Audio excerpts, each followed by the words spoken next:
Ladies and gentlemen, welcome to the Mailbox for the 20th of January 2012. My name is TotalBiscuit, bringing you your daily dose of community interaction, gaming discussion, and all that good stuff. You can email in mailbox@cynicalbrit.com. That's mailbox@cynicalbrit.com with topics for future shows. The game in the background is Dark Messiah of Might and Magic. You'll get quite a bit of this going forward. This is the kind of game where messing around is the priority as far as I'm concerned. Getting efficient kills isn't really what matters. Getting amusing kills is what matters, so expect a lot of screwing around in the play in the background. First email comes in from Felix that says, TB, my question is whether games developers should stop producing their franchise games and create new IP. An example of this would be Call of Duty, which has got worse and worse in my opinion since COD 4, with no new innovation in game mechanics. Yet when it first came out, it did some new things, correct me if I'm wrong, such as the kill cam. There are other examples, Pokemon, Mario, and Sonic being the first to come to mind. Sonic in particular, as it's been a long time since a new Sonic game came out. No, it hasn't. It's only been a couple of months since a great new Sonic game came out. It's called Sonic Generations. And even before that, Sonic Colors was actually not that bad. There are definitely some good points about that game. Anyway, the point you're making is something that a lot of people say over and over again. Hey, why not just create new IP? Like, that's easy to do. The problem is that they're trying to sell things to you. And as has been proven time and again, there are issues with trying to sell new IP. In that often it fails. Hard. Really hard. There are all sorts of examples in modern day and, of course, 10 to 20 years ago when this kind of stuff ended up happening. Here's the thing. You keep buying the franchise games. And they're going to keep making the franchise games until you stop buying the franchise games. An example of this would be Guitar Hero. Guitar Hero had a massive, very, very popular launch. Guitar Hero 1, Guitar Hero 2, and of course Guitar Hero 3, which I believe was the best-selling in the entire series. At that point, they then went for World Tour, which was a competitor to Rock Band. The problem is Rock Band kind of did it better, and the fact of the matter is the people that play Guitar Hero didn't want the same thing as people that wanted to play Rock Band. Rock Band is something of a more social experience. It's not quite as hard. Admittedly, there are some very hard tracks that have been released later down the line, but the Rock Band playlist, the track list, was much easier than the track list from Guitar Hero 3. Why do I know all this stuff? Because I used to play a lot of Guitar Hero. A lot of it. I loved that game. I really did. I remember the first one came out, it was actually my job to demo it in the store. This was obviously a long time ago and I used to work for Game. Those of you who don't know, Game is a UK retailer for games, as you might imagine. It's basically our version of GameStop, but it's not the same company. It's called Game Stores Group. Anyway, that's beside the point. So I used to work for those guys, and it was my job for about 3 or 4 days to demonstrate Guitar Hero. That's all I did all day. That was one of the perks of the job. There were very few perks to that job. Anyone that thinks working in a game store is a good idea, it's not. It is a retail job, and in fact, because you are close to the subject matter, you'll get even more frustrated by it, because you will see people flat out refuse your recommendation after they ask you for one, I might add, and then just buy something terrible anyway. And my god, there are some stupid people that come into those stores. Anyway, that's beside the point. I could tell you so many stories about that kind of stuff, and I'm not going to waste that time right now. Anyway, the point is I got very, very good very quickly as a result of a lot of practice, and I ended up entering competitions and regionals, and I was actually winning them. I even won the Guitar Hero 3 contest in our local area in America when that game first came out. I actually ended up winning the game and a $100 gift card. I was pretty damn happy about that.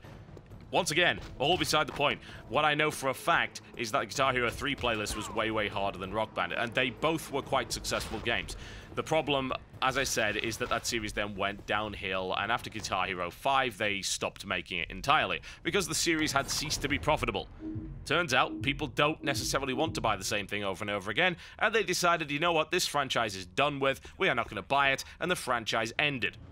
The fact of the matter is people keep buying Call of Duty games, and if they don't stop, then there's no way that Activision, Infinity Ward, and Treyarch and all those other guys will actually stop making them. It's simply not going to happen.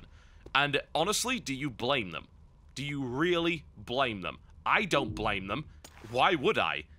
It's an absurd idea to blame a company for making a product that people actually want. You've proven time and again that you want it. It sells so many copies on even PC.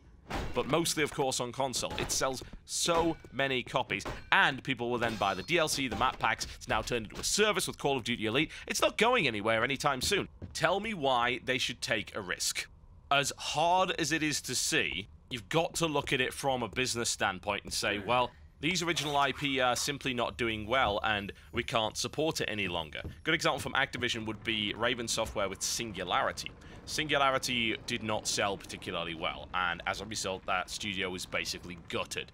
The remainder of Raven Soft were put on task working with Call of Duty, if I recall correctly, and it sucks to watch that happen. Another example, quite recently, of a game which should have done way better was an original IP, Enslaved Odyssey to the West, published by Namco Bandai. They hoped that this game would sell 1 million units by November 2010, bearing in mind that this game was released on October 5th, 2010. It sold 460,000 copies, which you might think is a lot, but apparently it really was not. And we should not expect a sequel to that game, honestly. It's probably not going to end up happening because it didn't do all that well. Once again, original IP, a well-rated game. It was well-reviewed. It had an average meta score of 83 to 84%-ish at the time, if that even matters. But no, nobody bought it.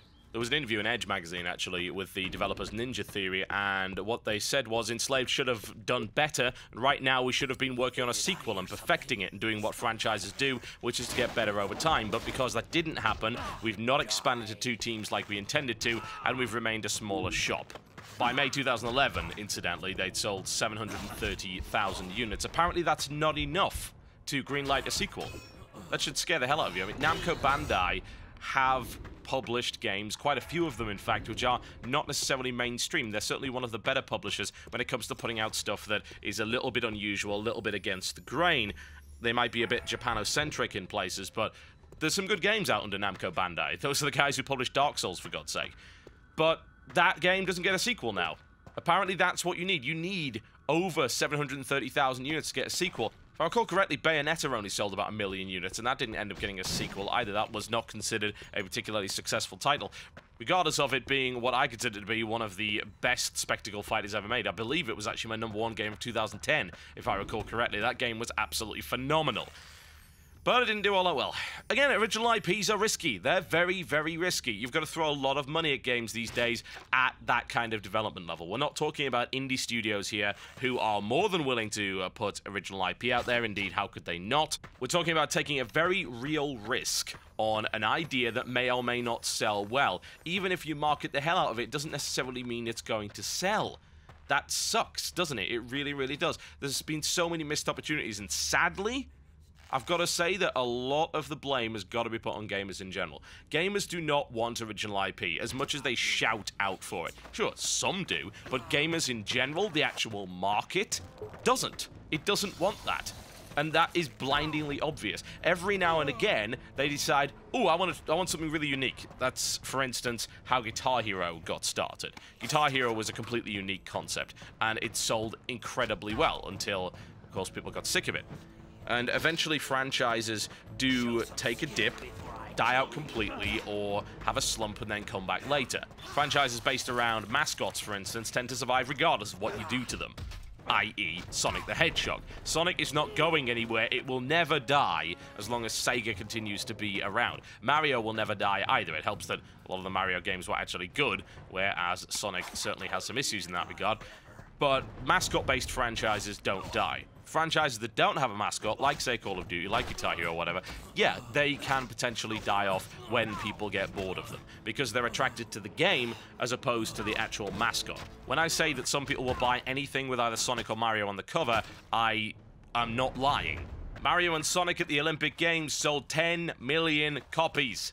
10 million copies. Was it good? Not especially. I believe the words short, shallow, repetitive, and incredibly monotonous came to mind, as well as being painfully average. Does it matter? No. Just think about that. Just think about that once more. Enslaved sells about 750,000 copies. Average meta rating, about 83-84%. Critical acclaim from pretty much everywhere. Mario and Sonic at the Olympic Games gets very middling ratings, 5 out of 10, sells 10 million. Now, please tell me why these companies should be investing in original IP when they see stuff like that. It's depressing. I have to think, honestly, that as much as we shout at companies, and very often we do so for a good reason, and try to turn them into the villains and say, why aren't you giving us what we want, that there are an equal number of people sitting at those companies saying, why don't you buy the thing that you claim you want? Why do you keep buying this crap and not the good stuff we give you?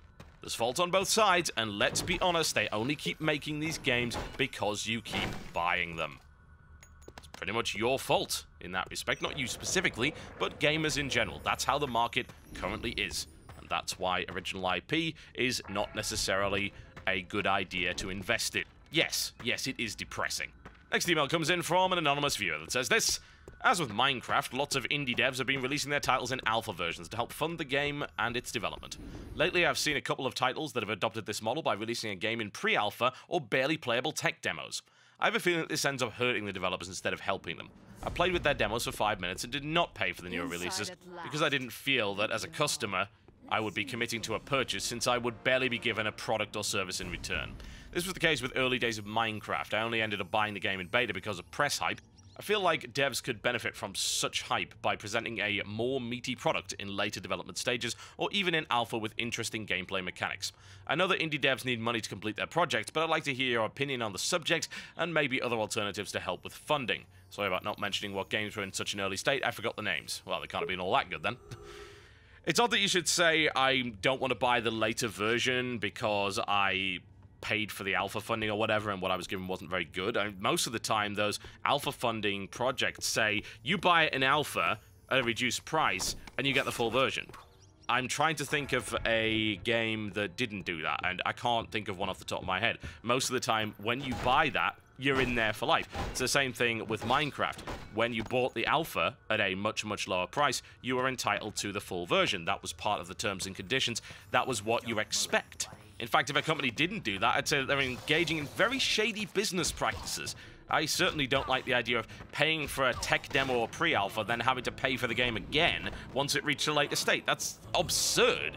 Absolutely ridiculous. It's becoming a more and more popular funding model because there are more people that are willing to accept that a product is not finished yet and is in a buggy state, because they either want in on the ground floor, they want to get involved in the development in some way by, say, getting involved in a forum community, submitting suggestions, maybe even modding the game, helping the developers, or they just want to get in there before other people do. They want to be there before it was cool, I suppose. Maybe earn some kind of position of prominence within the community.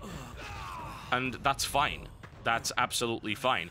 Desura, for instance, which is a Steam-like client primarily for indie games, has an alpha funding section. You can go there, look at the games that are on offer, and then you can choose to alpha fund something and you will get the alpha version immediately.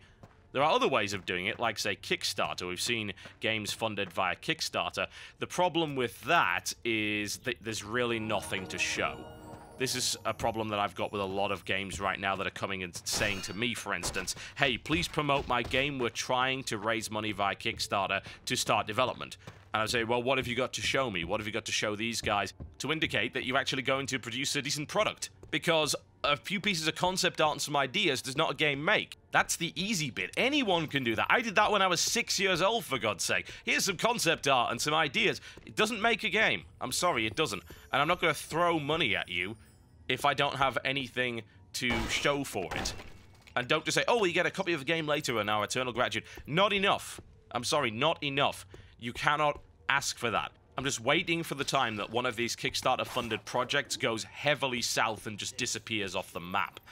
So far, we've gotten away with that for the most part. Project Zomboid has probably been the one that's been most criticized, and I certainly don't blame anyone that criticizes the unprofessionalism of Indie Stone. It is kind of hard to feel sorry for those guys when they really didn't take basic precautions and act as a game developer should. But what we haven't had is a simple cut and run yet, where someone has looked for funding on their game, has gotten some funding, and then just run away with it and not shown anybody anything. Because usually, a sensible and above-board company will actually show you a concept piece, an alpha, that you then pay for. Starfarer is a good example, as was, I might add, Minecraft. Minecraft is the most obvious successful project that used alpha funding.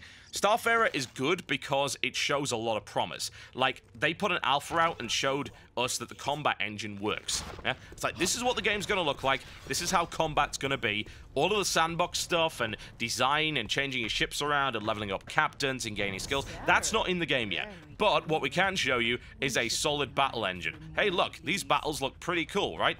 The way that we actually fight space battles is awesome. The ship design has got quite a lot going for it. I like the aesthetic of the game, and I like the feel of it. So I don't have a problem throwing my support behind Starfarer, even though what makes it a game isn't actually there yet. It's a series of standalone missions, and what really makes the game is the whole sandbox and traveling through the universe and actually having a career as a space pirate captain or whatever the hell you want to call it.